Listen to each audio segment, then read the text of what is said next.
Capítulo 11. Negros señaló al alma de demonio, mientras intentaba dilucidar cuál sería su siguiente paso.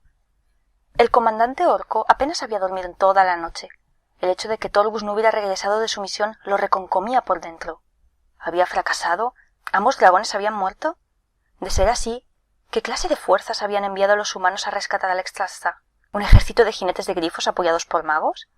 Ni siquiera la Alianza sería capaz de reunir a un ejército tan poderoso para llevar a cabo esa misión.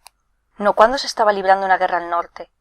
Además, tenía que solucionar aún ciertas disputas internas. Pese a que había intentado contactar con Zul'jed para transmitirle sus inquietudes, el chamán no había respondido a su misiva mágica. El orco sabía qué significaba ese silencio. Zul'jed estaba muy ocupado con los graves problemas que tenían en otros frentes y no tenía tiempo para ocuparse de lo que él consideraba las inquietudes injustificadas de su subordinado. El chamán esperaba que Necros actuara como era de esperar en un guerrero orco, con decisión y convicción, lo cual dejaba al oficial mutilado como estaba al principio. Si bien el alma de demonio le otorgaba un gran poder, Necros era consciente de que no dominaba ni comprendía ni siquiera una pequeña fracción de su potencial. De hecho, como era consciente de que lo ignoraba casi todo sobre ese objeto, el orco dudaba a la hora de intentar utilizar aquella reliquia para hacer algo distinto de lo habitual. Zul'jed todavía no se había dado cuenta de qué clase de objeto le había entregado su subordinado, por lo que Necros había logrado averiguar, por sus propios medios, el alma de demonio poseía un poder tal que si se utilizaba con ingenio y habilidad, sería capaz de barrer a las fuerzas que el orco sabía que la Alianza estaba reuniendo al norte de Khazmodan. El problema estribaba en que si se usaba de manera descuidada e imprudente, el disco podría arrasar también todo Grim Batol. Si tuviera una buena hacha y un par de piernas como es debido, te tiraría al volcán más cercano, masculló el orco, dirigiéndose a aquella reliquia dorada. En ese momento, un guerrero curtido en 1000 batallas irrumpió en sus aposentos, haciendo caso omiso a la mirada iracunda que le lanzó el comandante. «Torgus regresa». «Por fin una buena noticia». El comandante profirió un suspiro de alivio. Si Torgus estaba de camino, eso significaba que una de las amenazas que tanto le preocupaban había sido erradicada. Necros abandonó el banco donde estaba sentado de un salto. Albergaba la esperanza de que Torgus hubiera traído consigo un prisionero al menos, ya que eso era lo que quería Zul'jed. Si torturaban un poco a ese quejumbroso humano, seguramente les contaría todo lo que necesitaban saber sobre la inminente invasión de la zona norte. «¡Al fin! ¿Cuándo llega?» «Dentro de unos minutos». La ansiedad dominaba el rostro desagradable del subalterno, pero Necros decidió obviar ese detalle por el momento, puesto que estaba ansioso por dar la bienvenida al poderoso jinete de dragones. Torgus, al menos, no lo había decepcionado. Se guardó el alma de demonio y apretó el paso todo lo que pudo para alcanzar la vasta caverna donde los jinetes de dragones solían aterrizar y despegar. El guerrero que le había traído la buena nueva lo seguía de cerca y permanecía extrañamente en silencio. No obstante, Necros agradeció en aquella ocasión que reinara el silencio entre ambos. La única voz que anhelaba escuchar en aquel momento era la de Torgus. Quería que le relatara cómo había obtenido esa gran victoria sobre los invasores. Varios orcos, entre los que se encontraban los jinetes que aún quedaban con vida, esperaban a Torgus en la amplia entrada de la caverna. A pesar de que Necros frunció el ceño al comprobar su caótica disposición, era consciente de que aquellos orcos aguardaban con ansia el regreso triunfal de su campeón al igual que él. «¡Apartaros, apartaros!». Se abrió paso entre los orcos allí congregados y contempló la tenue luz de los instantes previos al alba que se filtraba por la entrada de la caverna. Al principio fue incapaz de divisar a ninguno de los dos leviatanes. Sin duda, el centinela que había anunciado su llegada inminente debía tener una vista muy aguda, superior a la de cualquier otro orco. Entonces, poco a poco, Necros se fijó en que una silueta orca surgía en lontananza, aumentando de tamaño a medida que se acercaba. ¿Solo regresaba uno de los dragones? El orco de la pata de palo gruñó. Habían sufrido otra baja más, pero eso no le iba a quitar el sueño, porque el objetivo se había cumplido. Aquella amenaza había sido erradicada. Necros era incapaz de distinguir cuál de los dos dragones era el que regresaba, aunque al contrario que los demás, esperaba que se tratara de la montura de Torgus. Nadie podía derrotar al campeón de Grim Batol. Aun así, a medida que la silueta de aquel dragón se tornaba más definida, Necros se percató de que volaba siguiendo una trayectoria muy irregular. Sus alas parecían estar rasgadas y su cola pendía prácticamente inerte. Entornó los ojos para poder enfocar la vista y comprobó que efectivamente un jinete llevaba las riendas de aquella bestia. No obstante, este parecía que estaba a punto de caerse de su montura. Daba la impresión de que mantenía la conciencia a duras penas. Un incómodo escalofrío recorrió la columna vertebral del comandante orco. «¡Despejad esa zona! ¡Despejadla! Va a necesitar mucho espacio para aterrizar». En realidad, mientras Necros se alejaba cojeando lo más rápido posible, se dio cuenta de que la montura de Torgus iba a necesitar prácticamente todo el espacio libre que había en aquella vasta cámara. Cuanto más se acercaba el dragón, más errática parecía su trayectoria de vuelo. Por un breve instante Necros llegó a pensar que el leviatán se iba a estrellar contra la ladera de la montaña, ya que ejecutaba unas maniobras en el aire muy extrañas. Al final, y gracias tal vez a que su jinete lo espoleó en el último instante, el monstruo carmesí logró cruzar la entrada sano y salvo. Acto seguido, el dragón aterrizó entre ellos, estrellándose con fuerza contra el suelo. Los orcos gritaron de sorpresa y consternación al tiempo que aquella bestia se deslizaba por el suelo de la cámara, incapaz de detenerse debido al exceso de impulso con que había aterrizado. Un guerrero orco voló por los aires al recibir un fuerte impacto de su ala. Su cola se movía sin control hacia adelante y hacia atrás, golpeando las paredes, provocando que varios fragmentos de roca se desprendieran del techo. Necros se arrimó a una pared todo lo que pudo y apretó los dientes con fuerza. La estancia se llenó de polvo. El silencio invadió de repente la cámara, un silencio durante el cual el oficial mutilado y todos los que habían logrado apartarse de la trayectoria del dragón se percataron de que aquella colosal criatura que tenían ante ellos había vuelto a la alcándara para morir. Sin embargo, ese no era el caso del jinete. Una figura se alzó en medio de todo aquel polvo, una silueta que, a pesar de tambalearse, seguía siendo impresionante y que se soltó las correas que lo ataban a aquel gigantesco cadáver y bajó de él deslizándose por un costado, y que casi se cae de rodillas en cuanto tocó el suelo. Escupió sangre y tierra por la boca y acto seguido miró a su alrededor en busca de Necros. «¡Estamos perdidos!», exclamó el más valiente y fuerte de los jinetes de dragones. «¡Estamos perdidos, Necros!». La arrogancia de Torgus había sido reemplazada por algo que su comandante interpretó como resignación. Torgus, que había jurado que moriría luchando, ahora parecía totalmente derrotado. «No, él no», pensó el anciano orco. Se acercó cojeando a su campeón lo más rápido que pudo, con un gesto sombrío en su semblante. «¡Calla! No me gusta que hables así. Eres una vergüenza para los clanes y para ti mismo». Torgus se apoyó contra los restos mortales de su montura. «¿De qué vergüenza hablas, anciano? No tengo nada de qué avergonzarme. Solo he visto la verdad, y debes saberla. No podemos albergar ninguna esperanza de triunfo. Aquí no». Necros se olvidó por un momento de que aquel jinete era más alto y mucho más corpulento que él, y lo agarró por los hombros con el fin de sacudirle la conmoción que lo dominaba. «Dime, ¿por qué hablas de una manera tan derrotista, traidor?» «Mírame, Necros, observa mi montura. No sabes a qué nos hemos enfrentado, no te imaginas contra qué hemos luchado. ¿Un ejército de grifos? ¿Una legión de magos?» Las manchas de sangre cubrían las otrora magníficas insignias que colgaban del pecho de Torgus. El jinete de dragones intentó reírse, pero un ataque de tos se lo impidió. Necros aguardó con impaciencia. Ojalá hubiera sido ese nuestro enemigo, porque habría sido un combate más justo. No, solo divisamos un puñado de grifos, que probablemente eran un cebo. Tenían que serlo, eran un grupo demasiado reducido como para ser una fuerza de ataque útil. «Eso me da igual. ¿A qué os habéis enfrentado que te ha dejado tan malherido?» «¿A qué me he enfrentado?», preguntó retóricamente Torgus, quien en aquellos instantes ya no miraba a su comandante, sino a sus compañeros de armas situados más atrás. «Me he enfrentado a la mismísima muerte, a la muerte encarnada en un dragón negro». La consternación se adueñó de los orcos. El propio Necros se quedó petrificado al escuchar esas palabras. «¿Te refieres a la muerte?». «Sí. Se ha aliado con los humanos. Justo cuando me abalanzaba sobre uno de los grifos, surgió de entre las nubes. Logramos escapar por los pelos. Era imposible, pero aún así no había otra explicación probable». Torgus era incapaz de haberse inventado una mentira de tal calibre. Se afirmaba que a la muerte lo había atacado, y lo cierto era que los desgarros y heridas que mostraba aquel gigantesco cadáver otorgaban credibilidad a sus palabras. No cabía ninguna duda de que era verdad. «Cuéntame más, y no obvies ningún detalle».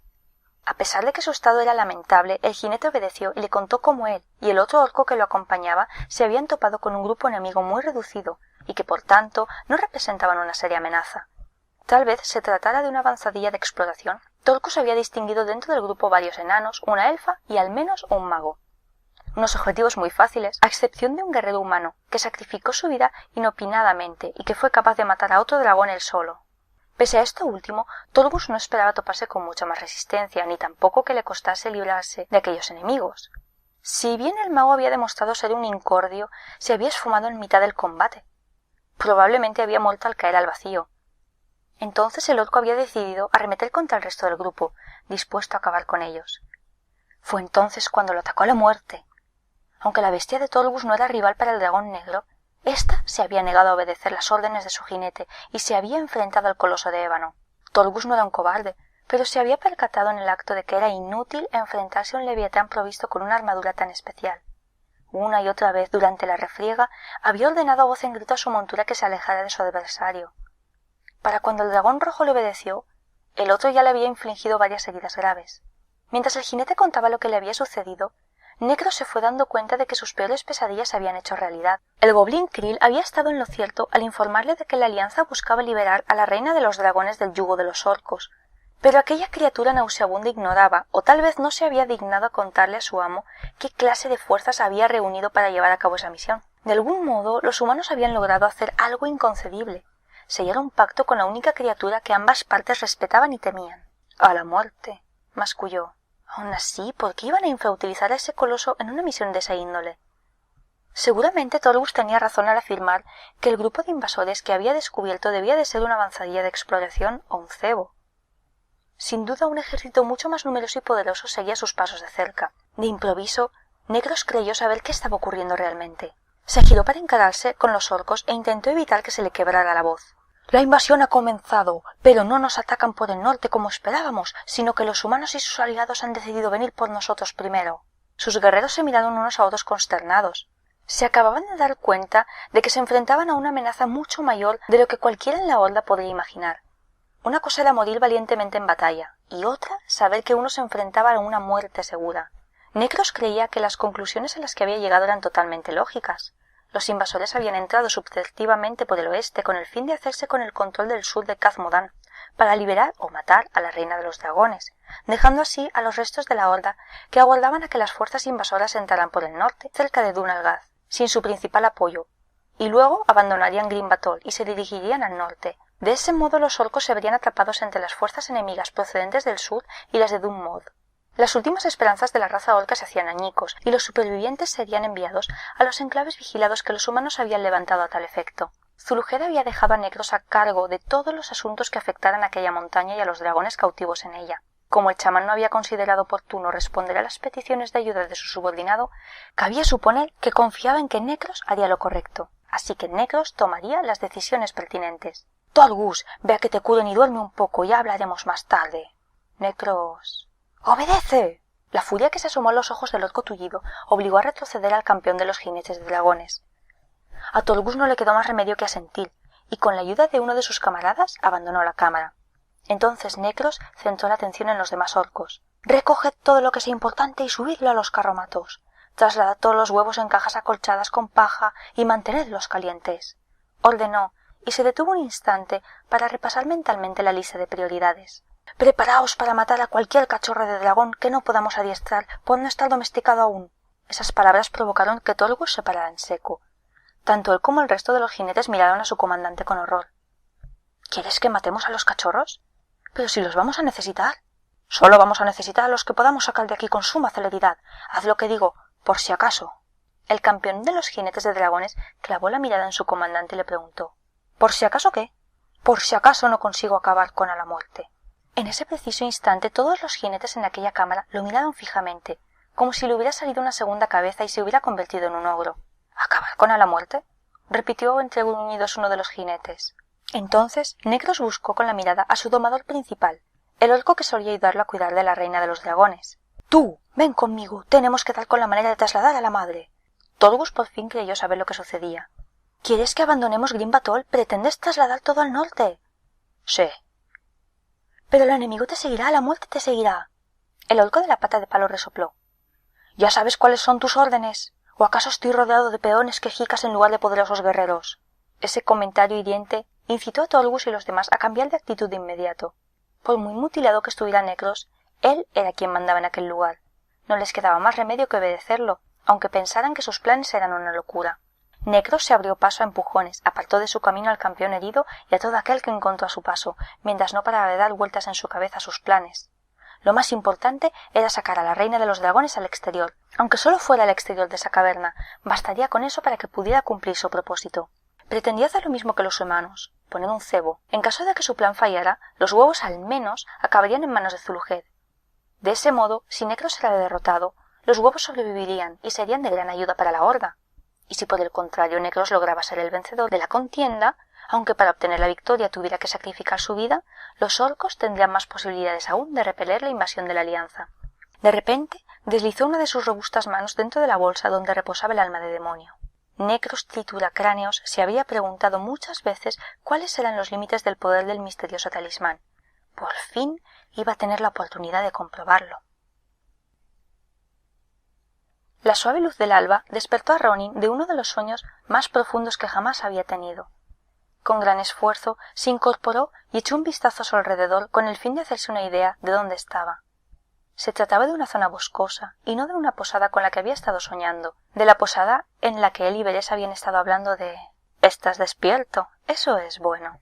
Esas palabras surgieron en su mente sin previo aviso y lo dejaron conmocionado. Ronin se puso de pie de un salto y trazó un círculo a su alrededor antes de advertir cuál era el origen de aquellas palabras que había oído en su mente. Aferró con fuerza el medallón que colgaba de su cuello y que a la muerte le había entregado la noche anterior. Un tenue fulgor parecido al humo emanaba del cristal negro. Al contemplarlo, Ronin recordó todo lo acaecido la pasada noche, así como la promesa que le había hecho el Leviatán. Gracias a este objeto podré guiarte durante el resto de tu misión. ¿Dónde estás?, preguntó al fin el mago. En otro lugar, respondió la muerte. Pero al mismo tiempo también estoy contigo. El mago echó un vistazo a su alrededor con suma cautela y se centró en el paisaje que divisaba al oeste. Allí el bosque daba paso a una zona rocosa e inhóspita que sabía, gracias a los mapas que había estudiado, que lo llevaría hasta Grim Batol, y a la montaña donde los orcos tenían cautiva a la reina de los dragones. Ronin estimaba que a la muerte le había ahorrado varios días de viaje al traerlo tan lejos. Grim Batol debía estar solo a 2 o 3 días de viaje, siempre y cuando el hechicero avanzara con paso firme. Echó a andar hacia el oeste, pero a la muerte lo interrumpió de inmediato. ¿No deberías de ir en esa dirección? ¿Por qué no? Lleva directamente a la montaña que busco. Te llevará directamente a las garras de los orcos, humano. ¿Cómo puedes ser tan necio? A pesar de que Ronin se sintió ofendido por ese insulto, decidió que era mejor morderse la lengua, así que optó por preguntar: «Entonces, ¿a dónde he de ir?» «Míralo tú mismo». De repente apareció en su mente una imagen del lugar donde se encontraba en ese momento. Ronin apenas tuvo tiempo de asimilar esa sorprendente visión, ya que él mismo empezó a moverse dentro de la imagen. Al principio muy despacio, después cada vez más rápido. Aquella misión parecía recorrer a gran velocidad un sendero que atravesaba el bosque y desembocaba en las regiones rocosas que tenía a su espalda. A partir de ahí, el sendero se retorcía y giraba, y las imágenes pasaban a una velocidad vertiginosa y mareante. Atravesó precipicios y barrancos, raudo y veloz, mientras dejaba atrás árboles que solo eran un borrón. Se tuvo que agarrar a un tronco más cercano para no caer al suelo a causa del aturdimiento que aquellas imágenes, que danzaban a gran velocidad por su mente, provocaron en él. Las colinas de su visión se volvieron más altas y más amenazadoras, y al fin se transformaron en montañas. Ni siquiera entonces se ralentizó aquella imagen, no hasta que se fijó en un pico en particular que atrajo al mago inmediatamente, a pesar de sus titubeos. De repente, en la base de ese pico, el punto de vista de Ronin viró hacia el cielo de una manera tan brusca que estuvo a punto de perder el equilibrio. A continuación, el mago ascendió aquel pico en su visión, que le mostraba en todo momento zonas donde había salientes o asideros.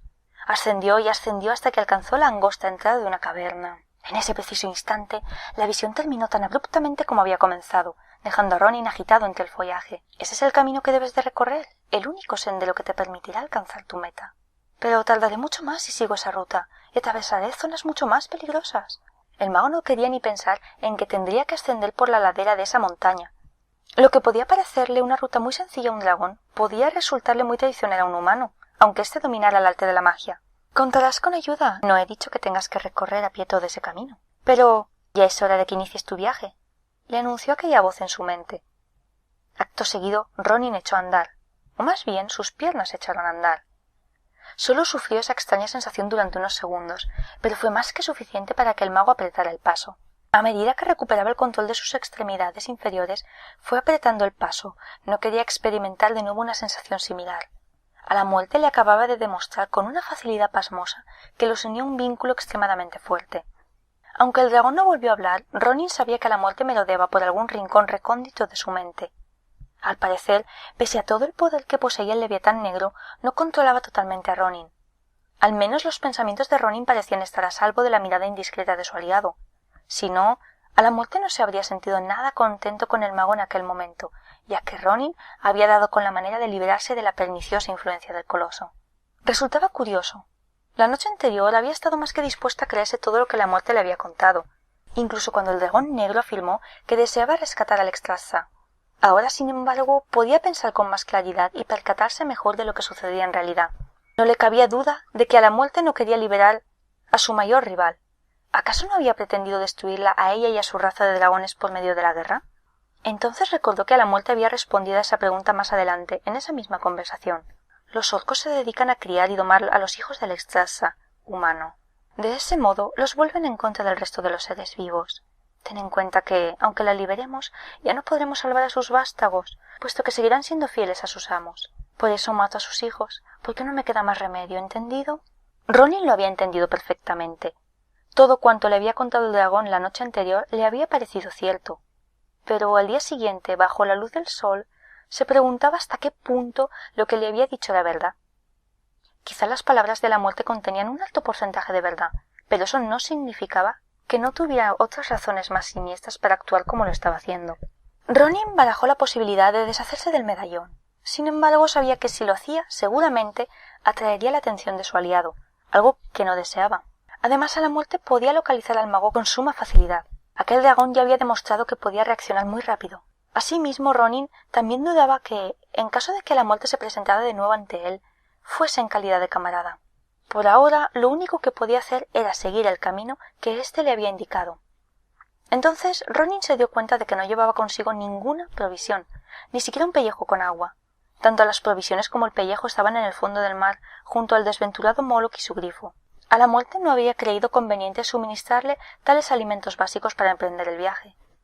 Al parecer, la comida y la bebida que el dragón le había ofrecido la noche anterior era todo el sustento que el mago iba a recibir. Ronin siguió avanzando imperturbable. A la muerte quería que llegase a aquella montaña, y el mago se mostró dispuesto a hacerlo. De algún modo, Ronin alcanzaría su destino. Mientras ascendía por un terreno cada vez más traicionero, sus pensamientos volvieron a centrarse inevitablemente en Beresa. La elfa había demostrado una tenacidad y una dedicación en el cumplimiento de su deber encomiables, pero seguramente habría regresado con los suyos, en el caso de que hubiera sobrevivido al ataque que habían sufrido. Se le hizo un nudo en la garganta al pensar que la forestal tal vez no hubiera sobrevivido, lo cual le hizo tropezar. No, seguro que había logrado salir sana y salva de la refriega, y que por sentido común decidió regresar a Lord Byron con los suyos. Seguro que sí. Entonces Ronin se detuvo y sintió la imperiosa necesidad de darse la vuelta. Sospechaba que Beresa no había hecho caso a su sentido común, sino que había insistido en seguir adelante, y puede que incluso hubiera convencido al testarudo de Falstad de que la llevara hasta Green Battle. En ese momento, siempre y cuando no se hubiera topado con ninguna otra amenaza, ella podría estar siguiendo su rastro, acortando la distancia que los separaba. Así pues, el mago decidió dar un paso en dirección hacia el oeste y... ¡humano! Ronin se mordió la lengua para evitar soltar un juramento en cuanto escuchó la voz de la muerte en su cabeza. ¿Cómo se había podido enterar el dragón de la decisión que había tomado con tanta rapidez? ¿Acaso era capaz de leer la mente del mago? Humano, ha llegado el momento de que recuperes fuerzas y comas. ¿Qué quieres decir? Te has detenido para buscar agua y comida, ¿verdad? Sí, mintió, ya que era absurdo contarle la verdad al dragón. Te encuentras a poca distancia de un lugar donde podrás hallar lo que buscas. Gira al este otra vez y sigue caminando unos minutos más. Yo te guiaré. Como Ronin era consciente de que había perdido su oportunidad, obedeció. Avanzó a trompicones a lo largo de aquel sendero irregular hasta llegar a una pequeña arboleda que se alzaba en medio de la nada. Resultaba sorprendente comprobar cómo la vida pugnaba por abrirse paso hasta en los peores reductos de Khazmodan. Aunque solo fuera por la sombra que le iba a ofrecer, Ronin le habría dado las gracias a su funesto aliado. En el corazón de este bosquecillo encontrarás todo lo que ansías. Aquello no era todo lo que tanto ansiaba, pero el mago no estaba dispuesto a decirle a la muerte que se equivocaba, claro está. Apretó el paso presa de la impaciencia.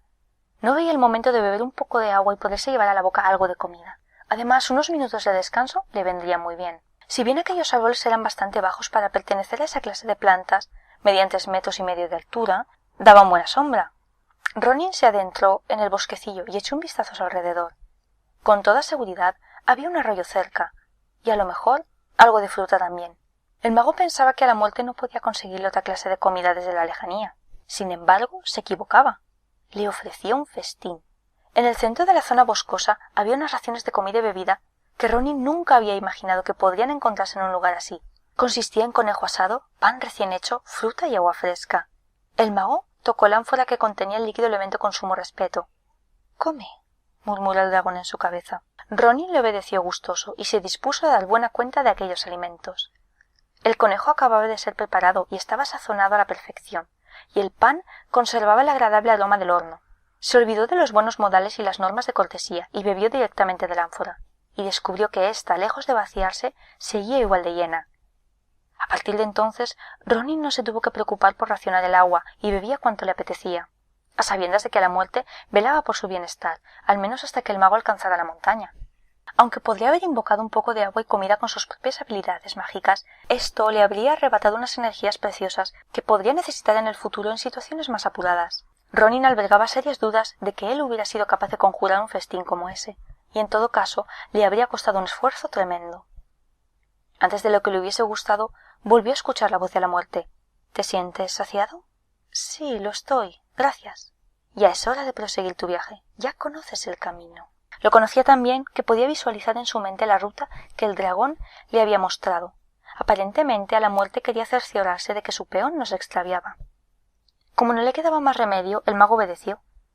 Se detuvo un momento para echar un último vistazo a lo que dejaba atrás, con la vana esperanza de divisar en lontananza aquel pelo plateado tan familiar, aunque en el fondo no deseaba que Beresa y Falstad lo hubieran seguido. Duncan y Moloch habían perecido en el transcurso de aquella misión, y ya recaía la pesada carga de demasiadas muertes sobre la conciencia de Ronin. El día tocaba su fin, el sol había descendido tanto que rozaba el horizonte, y Ronin volvió a cuestionarse por qué la muerte había escogido aquel sendero. Ni una sola vez había divisado, y mucho menos se había tenido que enfrentar a un centinela orco, a pesar de que Green Batol debía estar vigilado estrechamente por la horda. De hecho, no había visto un solo dragón. O bien ya no patrullaban por el cielo, o bien el mago se había adentrado tanto en esas tierras por caminos ignotos que se hallaba fuera de su alcance. El sol se hundió más aún en el horizonte. Ni siquiera el hecho de toparse con una segunda comida, que por lo visto la muerte había conjurado para el mago, sació del todo su hambre. Cuando los últimos rayos de luz se difuminaban, se detuvo un momento para comprobar con qué clase de terreno se iba a encontrar más adelante. Hasta entonces las únicas montañas que había divisado estaban lejos. Sabía que tardaría varios días en llegar hasta ellas y mucho más en coronar el pico donde los orcos retenían a los dragones. Dado que a la muerte lo había traído a ese lugar, debería explicarle cómo pensaba que el humano iba a ser capaz de alcanzar su destino. Ronin aferró con fuerza el medallón, con los ojos clavados en las montañas distantes, y dijo a la nada: «He de hablar contigo». «Habla». A pesar de que confiaba en que aquella forma de comunicarse funcionase, le sorprendió que efectivamente así fuera. Hasta entonces siempre había sido el dragón quien había contactado con él, y no al revés. «Me dijiste que este sendero me llevaría hacia la montaña, pero me temo que voy a tardar demasiado en llegar. No sé cómo esperas que alcance ese pico tan pronto si voy a pie». «Como te he dicho antes, no vas a realizar todo el trayecto de una manera tan primitiva. Te mostré el sendero en esa visión para que pudieras estar seguro en todo momento de que no te perdías por el camino». «Entonces, ¿cómo se supone que voy a llegar ahí?» «Paciencia, pronto contactarán contigo». «¿Quiénes?» «Será mejor que te quedes donde estás». «Pero...» En ese instante, Ronin se percató de que la muerte ya no estaba hablando con él. El mago se planteó por segunda vez la posibilidad de arrancarse el medallón que llevaba al cuello y lanzarlo lejos, para que se perdiera entre las rocas. ¿Pero qué conseguiría con eso? Ronin todavía tenía que llegar al territorio de los orcos. ¿A qué se refería la muerte al afirmar que alguien contactaría con él? De repente escuchó un ruido que no se asemejaba a nada que hubiera oído jamás. En un principio pensó que podía tratarse de un dragón, con una terrible indigestión. Ronin clavó la mirada en el cielo que se estaba oscureciendo, pero no había nada extraño. De improviso un fugaz destello de luz captó su atención, un centelleo en el firmamento. Soltó un juramento, convencido de que a la muerte le había tendido una trampa para que lo capturasen los orcos. Seguramente aquella luz provenía de una antorcha o cristal que portaba en la mano algún jinete de dragones. Acto seguido el mago preparó un sortilegio, por si acaso. No estaba dispuesto a morir sin plantar cara, aunque todo fuera inútil. Entonces aquella luz volvió a relucir, pero esta vez se mantuvo más tiempo e iluminó por un instante a Ronin, quien se convirtió así en un blanco perfecto para el monstruo que eructaba ferozmente y lo acechaba desde el cielo oscuro. «Te dije que estaba ahí. Yo lo sabía desde el principio. Simplemente quería comprobar si tú también lo habías visto». «Mentiroso. Yo sí sabía que estaba ahí. Tú no, tú no». El joven hechicero frunció los labios. ¿Qué clase de dragón discutía consigo mismo con unos tonos de voz tan agudos y absurdos? «Ten cuidado con esa lámpara», advirtió una de las voces. Aquella luz dejó de iluminar a Ronin de repente y ascendió hasta el cielo a una gran velocidad.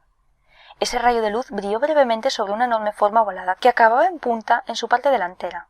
antes de dirigirse hacia la parte trasera, donde el mago pudo distinguir un artilugio que despedía humo, provisto de una hélice en el extremo posterior del óvalo. —¿Es un globo? —pensó Ronin. —¡Un Zeppelin! En realidad no era la primera vez que veía uno de esos asombrosos cachivaches. Durante la guerra divisó uno de esos chismes en una ocasión. Se trataba de unos fabulosos sacos enormes rellenos de gas que podían levantar por los aires un carruaje con 2 o 3 pasajeros dentro. En tiempo de guerra los habían utilizado para observar los movimientos de las fuerzas enemigas tanto en tierra como en el mar. Pero lo que más le sorprendía a Ronin no era que existieran, sino que extrajeran sus energías de unas fuerzas distintas a la magia, el petróleo y el agua. Una máquina que no había sido diseñada mediante conjuros y que tampoco requería hechizos para funcionar impulsaba aquel globo. Un artilugio sorprendente que hacía girar la hélice sin necesidad de recurrir a medios naturales. En ese momento la luz enfocó al mago de nuevo, y esta vez pareció fijarse en él con determinación. Ahora los pasajeros del globo volador podían verlo perfectamente y no tenían ninguna intención de volver a perderlo de vista. Entonces el fascinado mago fue capaz de recordar qué raza había demostrado poseer el ingenio y el punto de locura necesarios para concebir esa máquina inimaginable, los goblins, quienes servían a la horda. El mago se dirigió hacia las rocas más grandes que encontró, con la esperanza de ocultarse de los goblins el tiempo suficiente como para preparar un conjuro adecuado para combatir contra un globo volador. En ese instante una voz muy familiar reverberó en su mente. —¡Estate quieto! —No puedo quedarme quieto. Me han visto unos goblins que van montados en una aeronave. Alertarán a los orcos de mi presencia. —No te vas a mover de donde estás. Los pies de Ronin se negaron a obedecerle. Acto seguido lo obligaron a retroceder para encararse con ese inquietante globo y sus aún más inquietantes pilotos. El Zeppelin descendió hasta situarse a la altura de la cabeza del desventurado mago. A continuación, una escala se deslizó desde un lateral del carruaje de observación, que por muy poco no alcanzó a Ronin. —El medio de transporte que tanto ansiabas ha llegado —le anunció a la muerte—.